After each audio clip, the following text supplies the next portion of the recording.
Warahmatullahi wabarakatuh. Nama saya Anissa Diftania dari kelas AKP 6B. Baiklah, di sini saya akan menjelaskan mengenai hasil resume saya terhadap 2 jurnal internasional. Nah, judul jurnal pertama adalah Impact of Warehouse Management System in a Supply Chain.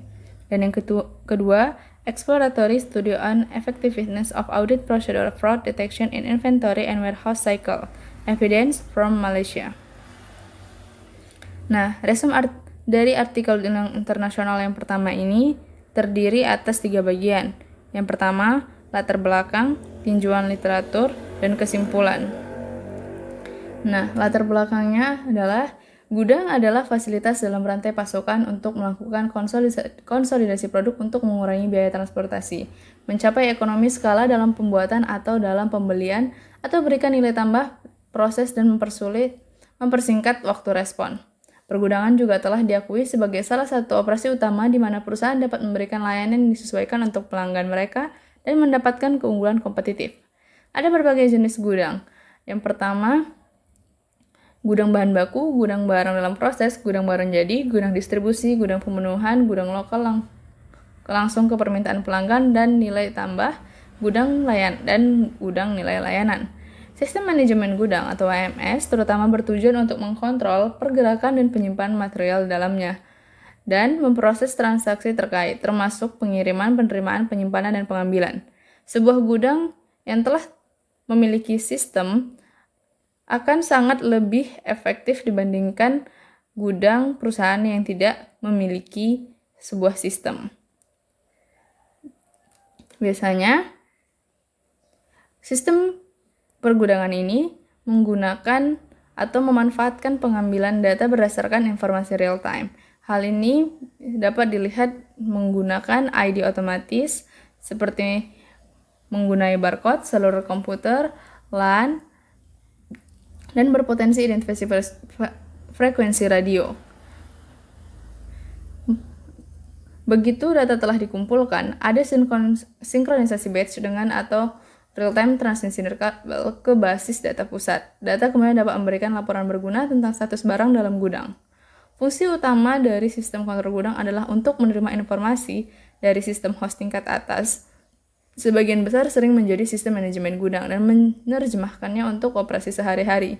Tujuan bersama adalah untuk memastikan situasi di mana karyawan gudang tidak perlu mengetik ulang informasi secara berulang karena sudah ada dalam satu sistem atau sedang dikumpulkan secara otomatis. Sistem kontrol gudang biasanya antarmuka yang digunakan untuk mengelola proses dan peralatan tingkat operasional. Berdasarkan sistem kontrol gudang, literatur membedakan 3 jenis sistem manajemen gudang. Yang pertama, basic, advanced, dan kompleks.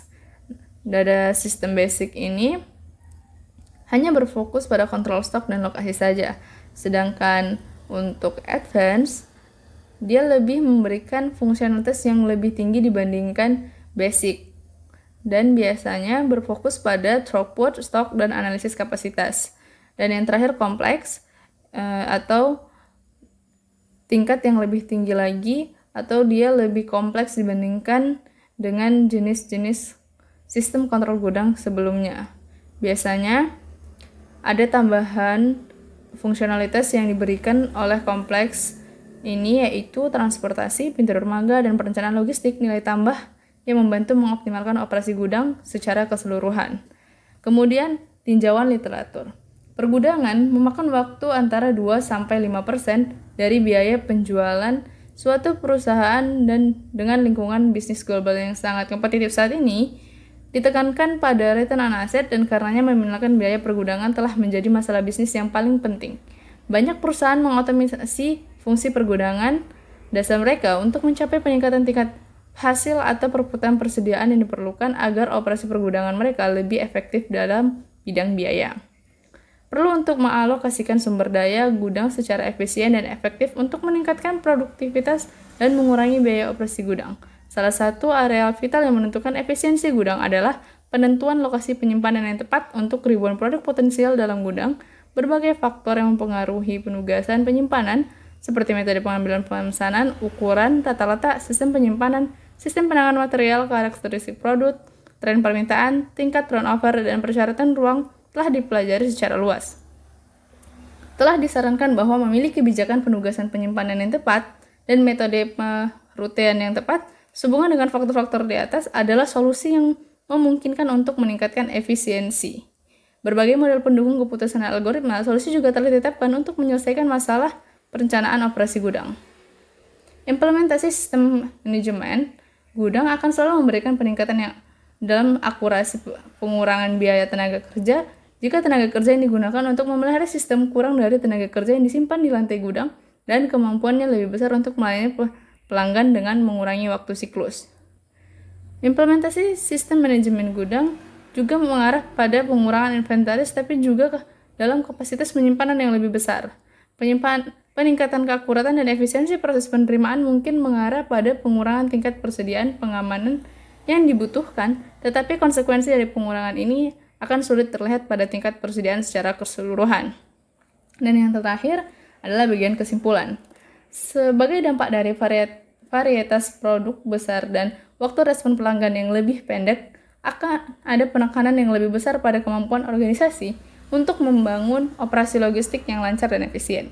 Dalam hal ini, gudang memainkan peran penting karena mereka berfungsi sebagai simpul yang mengarahkan aliran material dalam jaringan distribusi. Efek dari pengorganisasian kegiatan pergudangan dapat langsung dilihat di tingkat layanan pelanggan, waktu tunggu, dan struktur biaya perusahaan. Oleh karena itu, kita dapat menyimpulkan bahwa pergudangan mempengaruhi kinerja seluruh rantai pasokan. Dengan booming dalam literatur organisasi, para pemain perlu terus meningkatkan proses mereka. Pengecer harus berusaha terus-menerus untuk mengurangi biaya mereka. Teknologi sebagai enable peningkatan teknologi harus dimasukkan ke dalam proses saat ini. Juga proses harus dirancang sedemikian rupa sehingga mereka menyediakan untuk memasukkan perubahan. Pemetaan aliran nilai dari sistem saya menunjukkan bahwa kemacetan yang berlaku dalam sistem dapat ditangani oleh gudang. Kinerja dan produktivitas gudang mengalami kerugian karena operasi yang dilakukan secara manual, ketika itu bisa lebih mudah dan lebih efektif ketika menggunakan sistem pergudangan ini. Kemudian, resume artikel internasional yang kedua. Yang pertama, ada bagian latar belakang. Karena meningkatnya penipuan akuntansi dan korupsi di seluruh dunia, ada permintaan yang lebih kuat atas tata kelola dari manajemen terutama pada sistem akuntansi yang efektif. Efektivitas sistem tersebut akan dinilai secara tepat dan memadai melalui prosedur audit yang dilakukan oleh akuntan profesional. Menurut Survey Association of Fraud Examination, penyalahgunaan aset adalah yang paling umum dari 3 kategori utama pekerjaan penipuan. Secara konsisten terjadi lebih dari 83% dari semua kasus yang telah dilaporkan.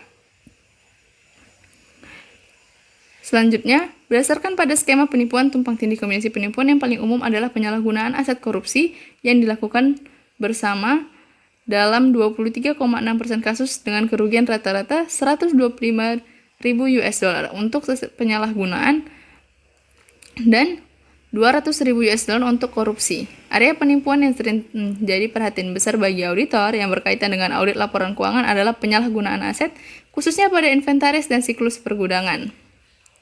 Allen Persaud dan Sally tahun 2010 menyatakan bahwa penekanan pada persediaan dan siklus gudang sangat penting karena memberikan dampak signifikan terhadap laporan keuangan yang mana terutama melibatkan catatan besar dari sebagian besar aset berwujud dan tidak berwujud organisasi.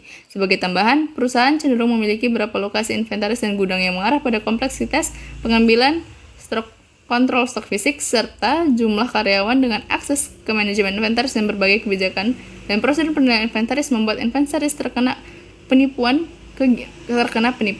Karena situasi ini, maka wajib bagi akuntan profesional menjadi semakin berhati-hati dalam pekerjaan lapangan audit mereka, terutama ketika datang ke manajemen persediaan.